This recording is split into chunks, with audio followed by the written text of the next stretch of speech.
কোন রকমের উকিল নেই। বাবা মাকে বাবা বলতে পারেন, ইজ্জতের জন্য, এহতেরামের জন্য।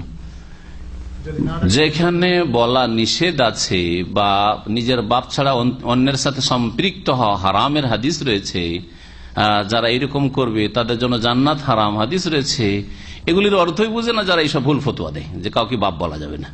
বাপ বড় ওস্তাদকে বলতে পারেন, হ্যাঁ, বড় কোন আলেমকে বাপ বলতে পারেন। শেখ ইবনে বাজকে সৌদি আরবের লোকেরা বলতে ফাজিলাতুল ওয়ালিদ, সামাহাতুল ওয়ালিদ, ওয়ালিদ বলতে বলতে, কথা বোঝা গেছে।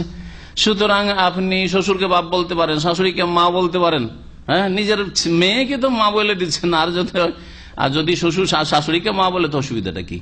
মা বললে তো নিজের মাকে উচ্ছেদ করা হয় না। যেটা হারাম সেটা হচ্ছে যে আপনি আপনার বাপ হয়তো অশিক্ষিত, অথবা আপনার বাপ হচ্ছে কুখ্যাত চোর, আপনি চাইছেন না যে চোরকে আমি বাপ বলি, পরিচয় দিব না বাপের। অথবা চাষি আর আমি হয়ে গেছি এমবিবিএস ডাক্তার, কি করে বলবো যে এটা আমার বাপ? সুতরাং আপনি আপনার বাপের নামটাই উড়িয়ে দিলেন। কেউ যদি জিজ্ঞেস আপনার বাপ কে, বলছে আমার বাপ হচ্ছে অমুক মিনিস্টার, মন্ত্রী, অমুক এমপি, বুঝা গেছে? এইটা হারাম, এইটা হারাম, কাবিরা গুনাহ। আপনার বাপের পরিচয় আপনি হারিয়ে দিলেন। যেমন এইরকম কলেজ ইউনিভার্সিটির ঘটনা রয়েছে, আলিগড় বিশ্ববিদ্যালয়ে একটা ঘটনা রয়েছে যে এক চাষি খুব কষ্ট করে ছেলেকে আলিগড়ে পড়িয়েছে, মাস্টার ডিগ্রি অথবা পিএইচডি, ভালো শিক্ষিত ছেলে হয়েছে। ও চাষি মানুষ তার বুঝে না যে এইভাবে চাষি অবস্থায় ইউনিভার্সিটিতে যাব তো ছেলে লজ্জা পাবে, ওই সব বুঝাবুঝি নাই। ও ছেলের জন্য ও চালের বস্তা, চাল কিছুটা চালের বোঝা কাঁধে করে নিয়ে এসে হাজির হয়ে গেছে, চাল ডাল কিছু মুড়ি টুড়ি কিছু আছে নিয়ে এসে হাজির হয়ে গেছে। এই দেখে খুব ছেলে লজ্জা পেয়েছে, বোকা ছেলে, পড়া বোকা। এটা আমার নানা বলতেন এগুলো পড়া বোকা, মানে শিক্ষিত বোকা। সাথী বন্ধুরা জিজ্ঞেস করেছে এটা কে রে, কে রে? বলছে এটা আমাদের বাড়ির চাকর, এটা আমাদের বাড়ির চাকর। আউযুবিল্লাহ, আউযুবিল্লাহ।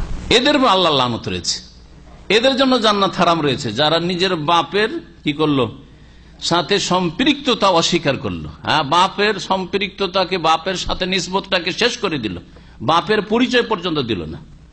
এইরকম যারা কাগজপত্রে জালিয়াত করছেন, আপনার বাপের নাম আব্দুল্লাহ, আর এখানে একামা আর পাসপোর্ট তৈরি করে নিয়ে এসছেন আপনি বাপের নাম আর কিছু দিয়ে, আব্দুল খালেক দিয়ে, অন্য কাউকে বাপ বানিয়ে, এগুলো হারাম, জায়েজ নাই।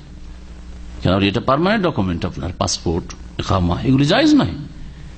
কিন্তু এমনিতে টেম্পোরারি কাউকে, মুরব্বী মানুষকে বাপ বলা অথবা কোন মহিলাকে মা বলা জায়েজ রয়েছে, জায়েজ রয়েছে। আর সবচেয়ে ভালো আরবদের মতো বলেন, যাদের দ্বিধাদ্বন্দ্ব হবে আরবদের মতো বলেন। আরবরা কি বলে? আম্মাতি বলে বা আম্মি বলে, শ্বশুরকে আম্মি বলে, চাচা, আর আম্মাতি বলে। কিন্তু আমার দেশে বলে তো ভাত দিবে না। এমনি তো বউদের ওপরে কি জুলুম অত্যাচার, বউ ননদ সবাই মিলে গণধোলাই দিচ্ছে।